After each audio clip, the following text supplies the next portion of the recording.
Hello friends, स्वागत है आप सभी का हमारे इस यूट्यूब चैनल पे। मैं हूं प्रियंका और आज की इस वीडियो लेक्चर सीरीज में हम कवर करेंगे 18 फेब के सूजेस ई बुलेटिन। साथ ही साथ हम न्यूज़ रिगार्डिंग कुछ अदर इंपॉर्टेंट की फैक्टर है उनको भी कवर करने का प्रयास इस वीडियो लेक्चर में करेंगे। वीडियो की स्टार्टिंग करते हैं। फर्स्ट जो यहाँ पर हमारे लिए इंपॉर्टेंट न्यूज़ बताई गई है वो है लोकसभा आम चुनाव 2024 के रिगार्डिंग। हाल ही में इससे रिलेटेड ईवीएम की प्रथम स्तरीय जाँच का कार्य है वो संपन्न कर लिया गया है। राज्य के मुख्य निर्वाचन अधिकारी श्री परवीन गुप्ता ने बताया कि प्रदेश भर में ईवीएम यानी इलेक्ट्रॉनिक वोटिंग मशीन है, इनकी प्रथम स्तरीय जांच का कार्य है वो भारत के निर्वाचन आयोग के निर्देशों के अनुसार भारत इलेक्ट्रॉनिक लिमिटेड यानी बेंगलुरु के इंजीनियर्स द्वारा 27 जनवरी 2024 को यह कार्य है राज्य के सभी जिलों से स्टार्ट किया गया था और 17 फरवरी 2024 तक यह कार्य है वो कंप्लीट कर लिया गया है। इलेक्शन कमीशन ऑफ इंडिया, जिसकी स्थापना हम देखते हैं कि 25 जनवरी 1950 को जिसकी स्थापना की गई थी, 25 जनवरी 1950 को इलेक्शन कमीशन ऑफ इंडिया की स्थापना की गई थी।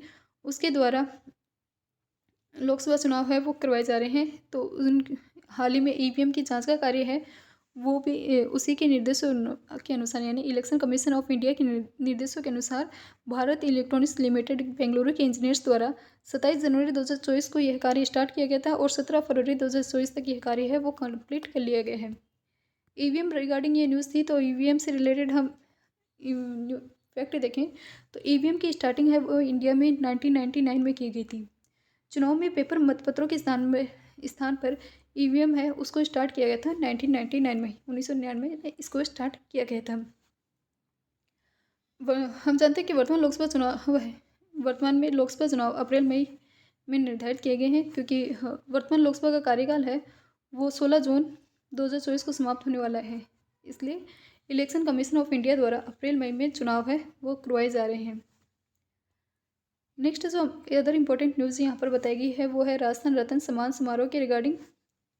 राजस्थान रत्न सम्मान समारोह है ये प्रवासी जो भी राजस्थानी हैं उनको राजस्थान से कनेक्ट करने के लिए आयोजित किया जाता है।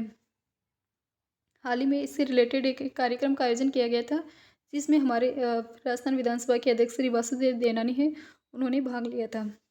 यह कार्यक्रम राजस्थान इंटरनेशनल सेंटर में आईटी वॉइस एक्सपो में आईटी एक्सपर्ट्स को सम्मानित करने के लिए आयोजित किया गया था।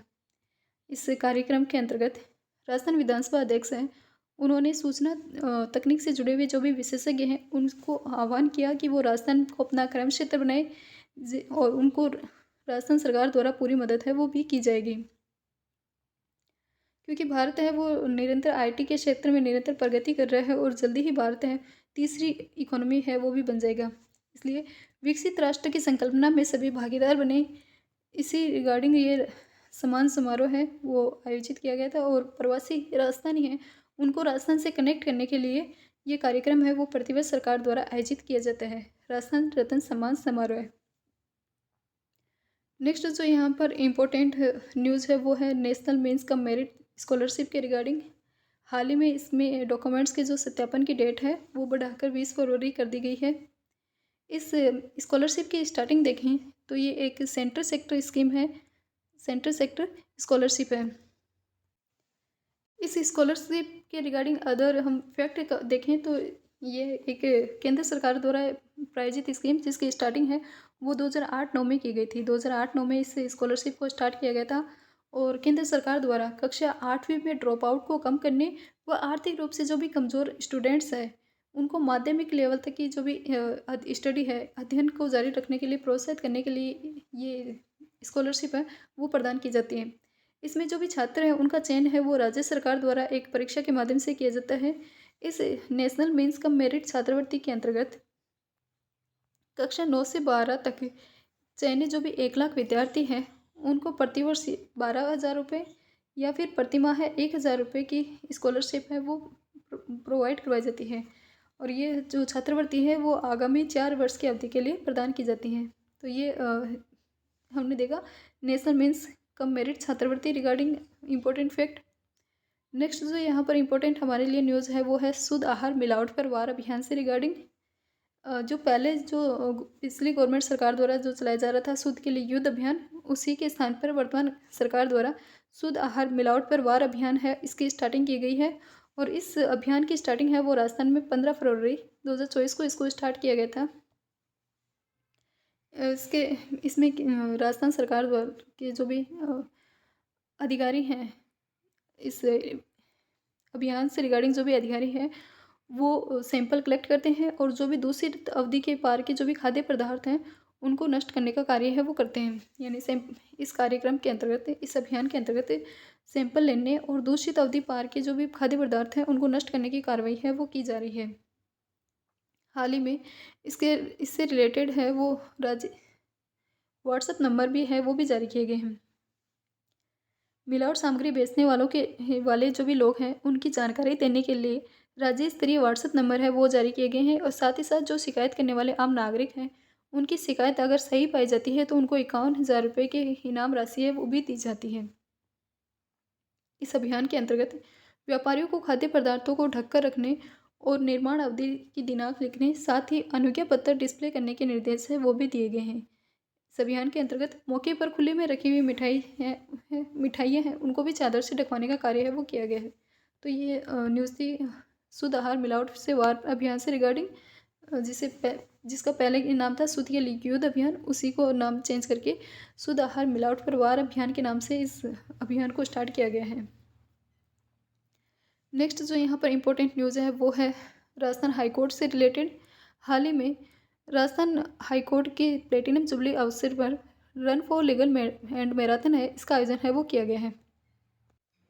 इस मैराथन का आयोजन है वो 18 फरवरी 2024 को राजस्थान राज्य विधिक सेवा प्राधिकरण जयपुर के निर्देशों के अनुसार राजस्थान के जो जिला विधिक सेवा प्राधिकरण जोधपुर है, उसके द्वारा इसका आयोजन है वो किया गया है। Run for legal and marathon है, इसका आयोजन 18 फरवरी को इसका आयोजन किया गया है, 18 फरवरी 2024 को। और जो राजस्थान राज्य विधिक सेवा प्राधिकरण जयपुर वाला है, उसके निर्देशों के अनुसार जिला विधिक सेवा प्राधिकरण जोधपुर है, उसके द्वारा इसका आयोजन है वो किया गया है। अब राजस्थान हाईकोर्ट रिगार्डिंग ये न्यूज़ थी। तो राजस्थान हाईकोर्ट रिगार्डिंग हम हमारे जो इंडियन कॉन्स्टिट्यूशन है, उसमें आर्टिकल्स देखें तो आर्टिकल देखने में मिलते हैं 214 से 231 तक हाईकोर्ट रिगार्डिंग आर्टिकल्स हैं वो संविधान में दिए गए हैं। जोधपुर हाईकोर्ट की ये न्यूज़ थी। तो जोधपुर हाईकोर्ट की स्थापना है वो 29 अगस्त 1949 को की गई थी। 29 अगस्त 1949 को जोधपुर हाईकोर्ट है, इसकी स्थापना है वो की गई थी। और इस जोधपुर हाईकोर्ट में 18 ज़िले हैं वो कवर किए जाते हैं। जोधपुर हाईकोर्ट है, इसमें 18 ज़िले हैं वो कवर किए जाते हैं। वहीं जयपुर हाईकोर्ट है, इसमें 15 ज़िले हैं वो कवर किए जाते हैं। और जयपुर वाले हाईकोर्ट है, इसकी स्थापना 31 जनवरी 1977 को की गई थी। जोधपुर हाईकोर्ट है, उसकी स्थापना तो 29 अगस्त 1949 को यानी 29 अगस्त 1949 को की गई थी, जिसमें 18 ज़िले कवर किए जाते हैं। वहीं जयपुर वाली जो खंडपीठ है, मेन ब्रांच है जोधपुर हाईकोर्ट और उसकी खंडपीठ है जयपुर, इसकी स्थापना 31 जनवरी 1977 में की गई थी। और हाल ही में इससे रिलेटेड जो न्यूज़ थी वो थी run for legal and marathon का आयोजन है वो किया गया है। नेक्स्ट जो यहाँ पर इम्पोर्टेंट न्यूज़ है वो है माही महोत्सव 2024 के रिगार्डिंग। हाल ही में इस महोत्सव का आयोजन है बांसवाड़ा में किया गया है। हाल ही में इस महोत्सव का आयोजन है वो कहाँ पर किया गया है, बांसवाड़ा में किया गया है। और ये 3 दिवसीय इस महोत्सव का आयोजन यानी 15 से 17 फरवरी तक 3 दिवसीय इस महोत्सव का आयोजन है वो जिला प्रशासन बांसवाड़ा व पर्यटन विभाग के तत्वाधान में इस कार्यक्रम का आयोजन है वो किया गया है। इस कार्यक्रम के अंतर्गत नौकायन प्रतियोगिता का भी आयोजन है वो किया गया है, जिसमें 15 टीमों के बीच स्पर्धा हुई और हरीश सोहन और राजू दर्शु की जोड़ी ने प्रथम स्थान है वो प्राप्त किया है। तो ये हमने इसमें देखा माही महोत्सव 2024। ये 3 दिवसीय इस कार्यक्रम का आयोजन जिला प्रशासन व पर्यटन विभाग द्वारा किया जा रहा है।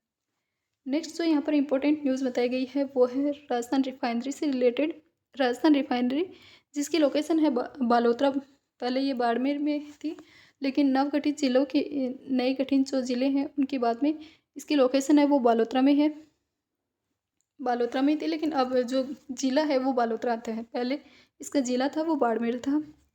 राजस्थान रिफाइनरी है, इसके रिगार्डिंग हम अदर इम्पोर्टेंट फैक्ट देखें तो इस रिफाइनरी की आधारशिला है वो 22 सितंबर 2013 को इसकी आधारशिला है वो तत्कालीन कांग्रेस की अध्यक्ष सोनिया गांधी द्वारा रखी गई थी। इसकी अनुमानित लागत जो बताई जा रही है वो है 43,129 करोड़ रुपए। इस राजस्थान रिफाइनरी की जो लागत बताई गई है वो है 43,129 करोड़ रुपए। और इसमें HPCL व राजस्थान सरकार की साझेदारी है। HPCL व राजस्थान सरकार की साझेदारी है, जिसमें HPCL का योगदान 74% है, वहीं राजस्थान सरकार का योगदान है वो 26% है।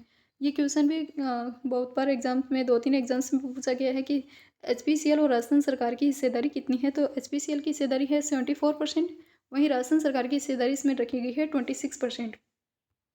इस रिफाइनरी के माध्यम से BS6 मानक के जो भी उत्पाद हैं उनका उत्पादन किया जाएगा। BS6 मानक के जो भी उत्पाद हैं उनका उत्पादन किया जाएगा और लगभग इसकी कैपेसिटी बताई जाती है 9 MMTPA। इस रिफाइनरी की जो टोटल कैपेसिटी बताई गई है वो 9 MMTPA। और सबसे इम्पोर्टेंट हमारे लिए जो है वो है इसमें राजस्थान सरकार और HPCL की हिस्सेदारी कितनी है। तो राजस्थान सरकार की इसमें हिस्सेदारी है वो 26% है, वहीं HPCL की हिस्सेदारी इसमें 74% है। तो आज के इस वीडियो लेक्चर सीरीज में हमने कवर किए माही महोत्सव बांसवाड़ा में जिसका आयोजन किया गया है। साथ ही साथ हमने राजस्थान रिफाइनरी से रिलेटेड इंपॉर्टेंट फैक्ट भी देखे, run for legal and marathon का आयोजन और सुधार मिलावट पर वार अभियान। इसी के साथ हमने नेशनल मीन्स कम मेरिट स्कॉलरशिप से रिलेटेड भी इंपॉर्टेंट फैक्ट है उनको कवर करने का प्रयास है वो किया है। तो आज की इस वीडियो लेक्चर सीरीज़ में इतना ही था। नेक्स्ट वीडियो में हम फिर मिलेंगे, तब तक के लिए बाय, थैंक यू। और वीडियो पसंद आती है तो प्लीज़ लाइक शेयर ज़रूर करें।